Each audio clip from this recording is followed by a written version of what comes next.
الف لام میم ذالک الکتاب لا ریب فیہ آمنت باللہ صدق اللہ العظیم وصدق رسول النبی الکریم الامین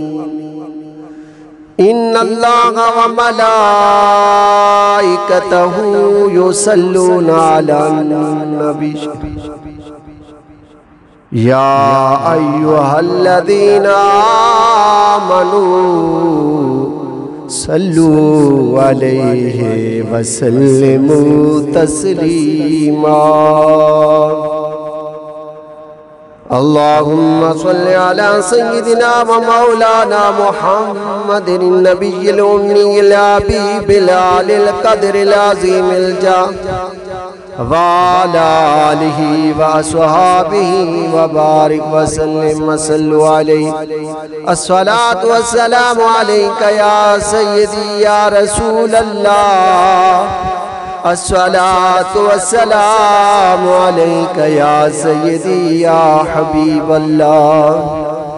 الصلاة والسلام علیکہ یا سیدی یا خاتم النبیین وعلى آلك وصحابك يا محمد رسول الله صلى الله تعالى عليه وآله وسلم حضرات محترم آج رمضان المبارک کا تیسرا جمعہ مبارک اللہ پاک نے ہم سب کو دیکھنا نصیب فرمایا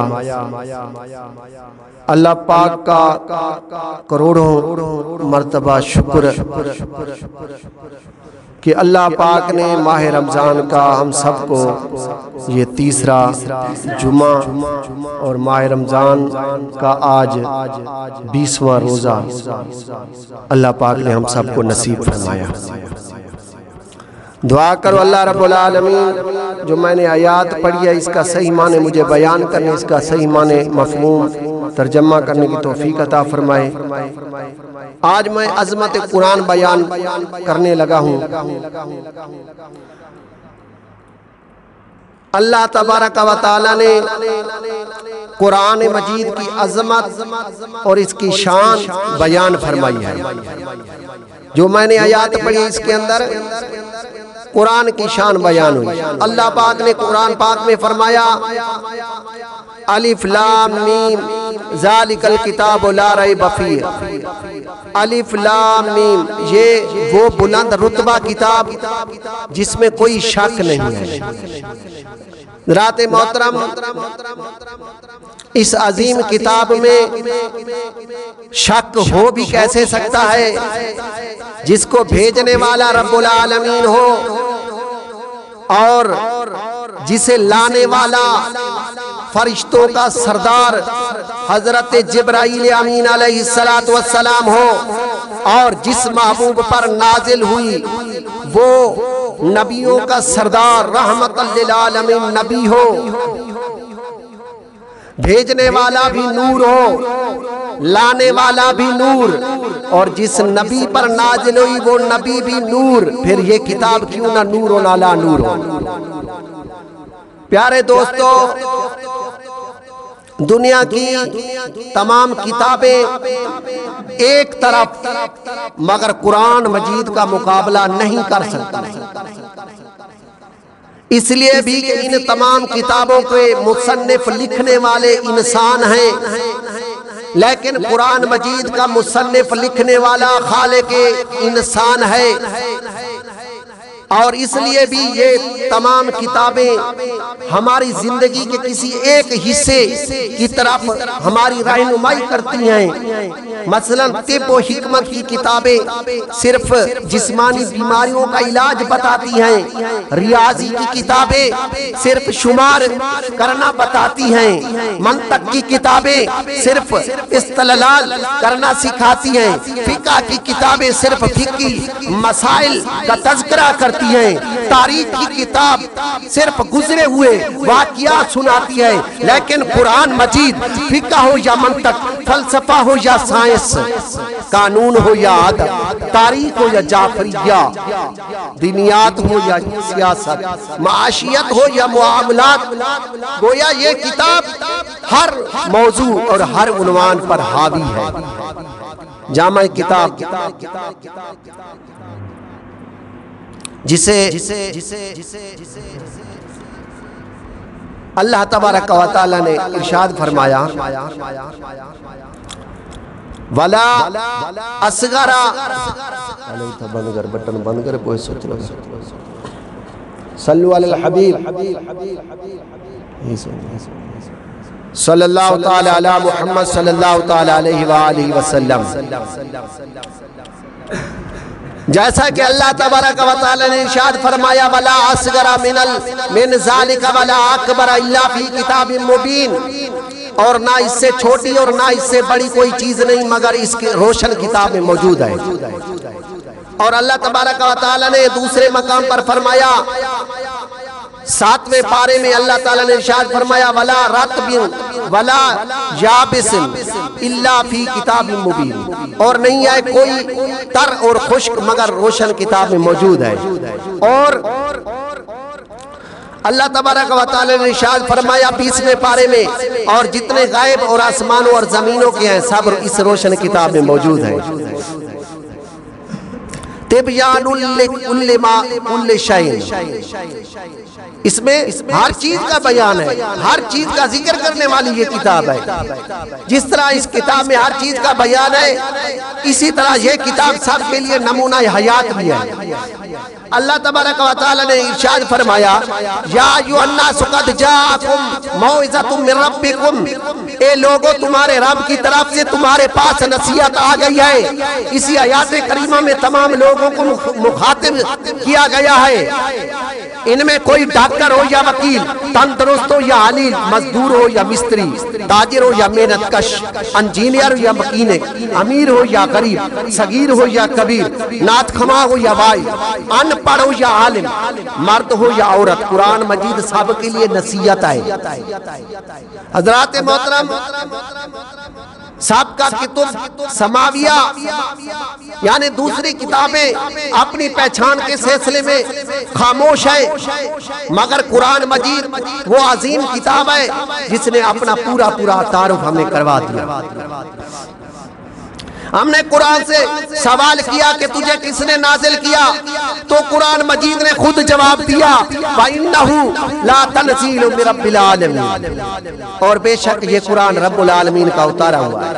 پھر ہم نے سوال کیا اے قرآن تجھے کون لے کر آیا، تو قرآن مجید نے خود جواب دیا نازل بروح الامین، اسے روح الامین فرشتوں کے سردار حضرت جبرائیل علیہ السلام لے کر آئے۔ ہم نے پھر سوال کیا کہ تو کس پر نازل ہوا، تو قرآن مجید نے جواب دیا علی قلبک لتکون من المنذرین، تمہارے دلوں پر نبی کریم صلی اللہ علیہ وسلم پر کہ تم کو ڈر سنا۔ پھر سوال کیا کہ تو کس زبان میں آیا ہے، تو قرآن مجید نے خود اس کا کو جواب دیا بلسان عربی مبین، روشن عربی زبان میں۔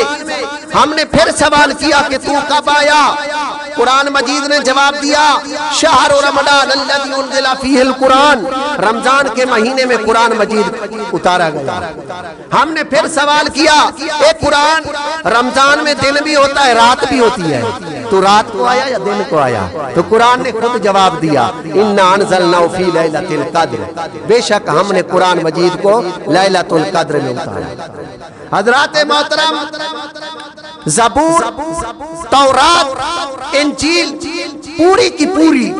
اور بیک وقت نازل ہوئی۔ اور اللہ تعالیٰ نے داؤد، موسیٰ علیہ السلام، عیسیٰ علیہ السلام کو فرمایا یہ کتابیں لے جاؤ، یہ تمہارے اور تمہاری امت کے لیے دستور اور قانون ہے، اب اس میں کوئی کما پیشی یا زیادتی نہیں ہو سکتی۔ مگر جب محبوب کی باری آئی نا، فرمایا اے پیارے نبی صلی اللہ علیہ وسلم، تو بولے گا تو دستور بنے گا، تو چلے گا تو دستور بنے گا۔ تو پھر ہوا بھی اسی طرح، آسمانوں کی طرف سر اٹھایا تو قانون بن گیا، اور پھر ہوا بھی اسی طرح کہ یہ پانی نہ ملنے کی صورت میں تیمم کا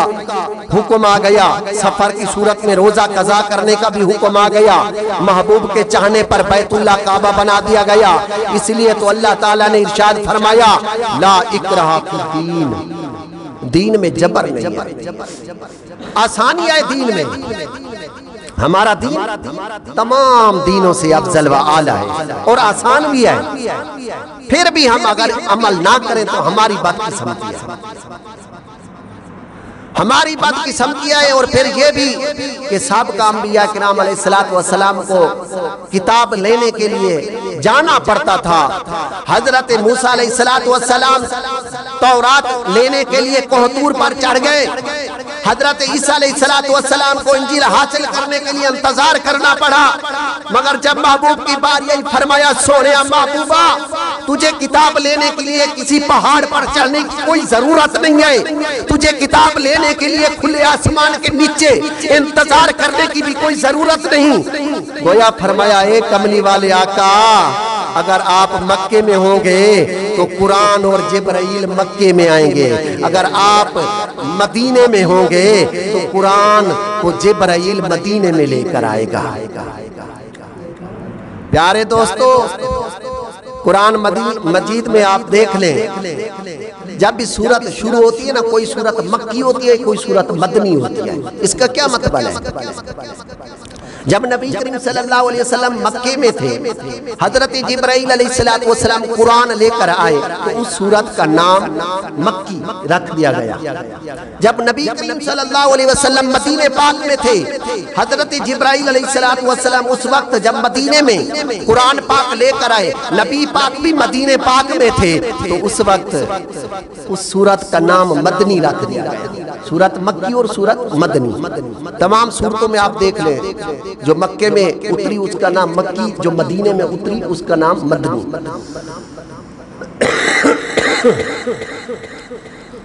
اتنا بھی نہیں ہے، بلکہ جہاں جہاں گئے، جو حالات واقعات پیش آئے، قرآن مجید نے وہ واقعات، ان کی تفصیل اپنے اندر محفوظ کر لی۔ قرآن مجید اس عظیم ہستی کی سوانح عمری ہے جس کے صدقے سارا جہان بنا۔ ہمارا ایمان ہے کہ قرآن مجید کی ہر آیات شد مد زیر زبر پیش الحمد سے لے کر والناس تک سارا قرآن عظمت مصطفیٰ صلی اللہ علیہ وسلم کی شان ہے۔ قرآن کیا ہے؟ قرآن نام ہے 30 پاروں کا، 30 پارے نام ہے 114 سورتوں کا، 114 سورتوں کا نام رکوع، رکوع نام ہے آیاتوں کا، آیات نام ہے فکروں کا، فکرے نام ہے جملوں کا، جملے نام ہے لفظوں کا، لفظ نام ہے حرفوں کا، حرف نام ہے نقطے اور لکیروں کا۔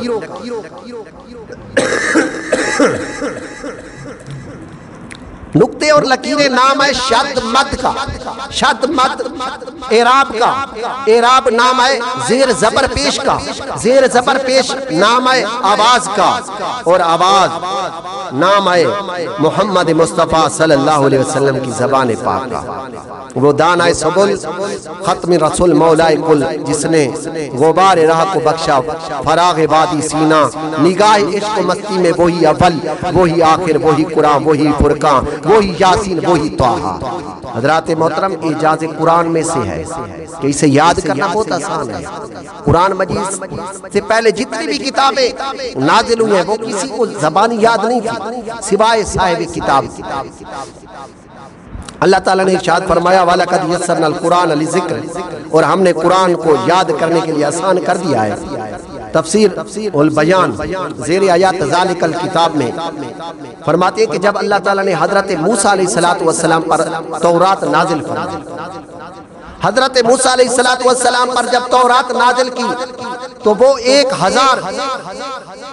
سورتوں پر اور ہر سورت 1000 آیات پر مشتمل تھی۔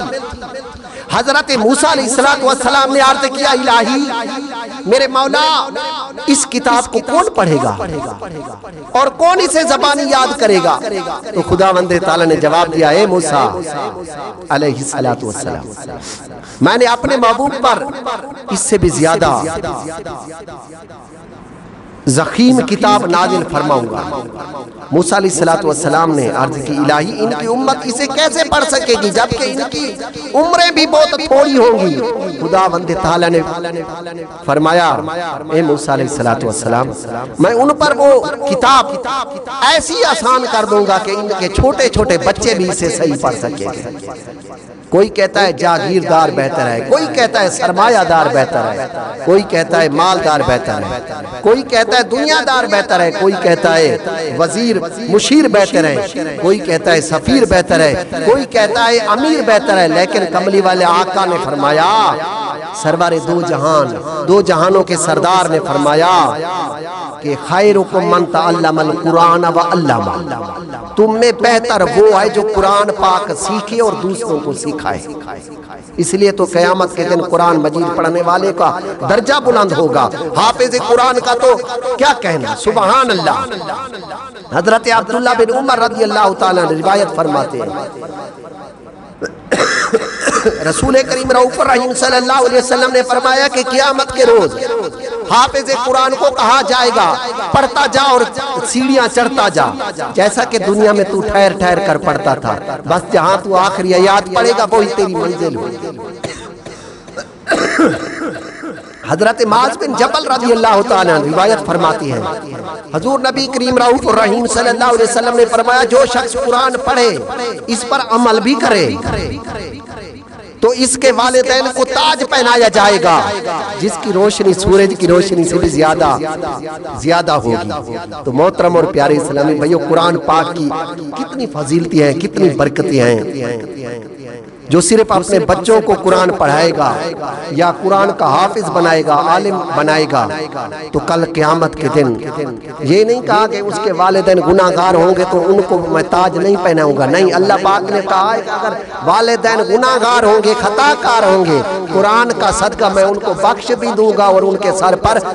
تاج بھی پہناؤں گا قیامت والے دن۔ کتنی شان ہوگی جو اپنے والدین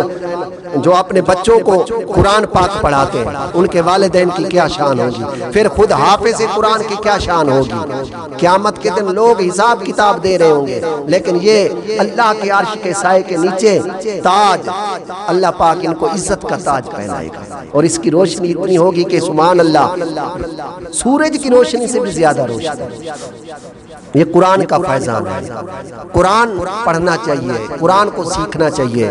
قرآن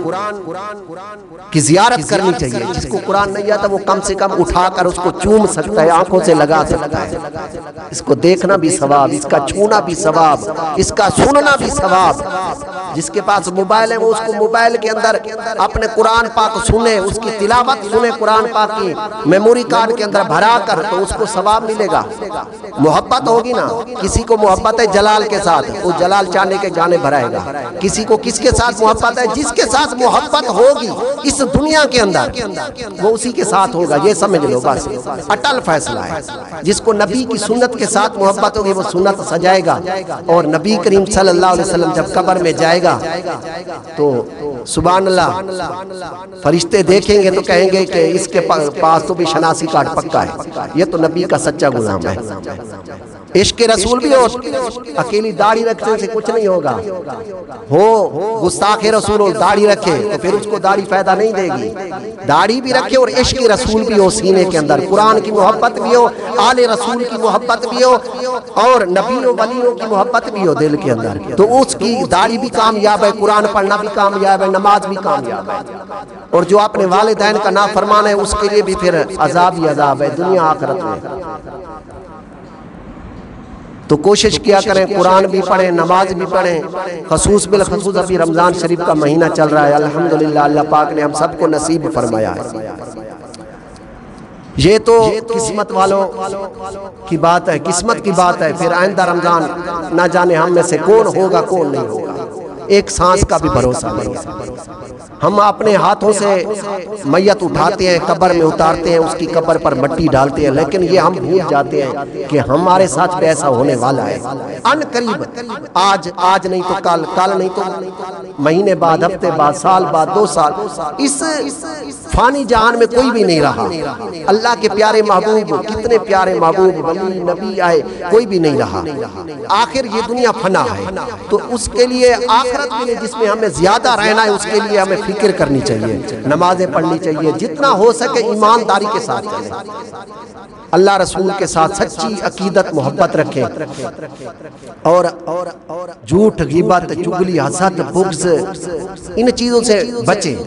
برائیوں سے جتنا ہو سکے بچیں۔ نیکیاں اگر نہیں کر سکتے نا یار، رمضان میں گناہ تو نہ کریں نا، ایسے ہم کم عقل ہو گئے ہیں، ہماری عقل کام نہیں کرتی نا۔ یہ مہینہ اس کے اندر جو ایک نیکی کرتا ہے اس کو 70 نیکی کا ثواب ملتا ہے، جو ایک فرض پڑتا ہے اس کو 70 فرض کا ثواب ملتا ہے۔ یہ بھی سمجھو پھر جو ایک گناہ کرے گا نا اس کو بھی ڈبل ثواب اور ڈبل گناہ ملے گا۔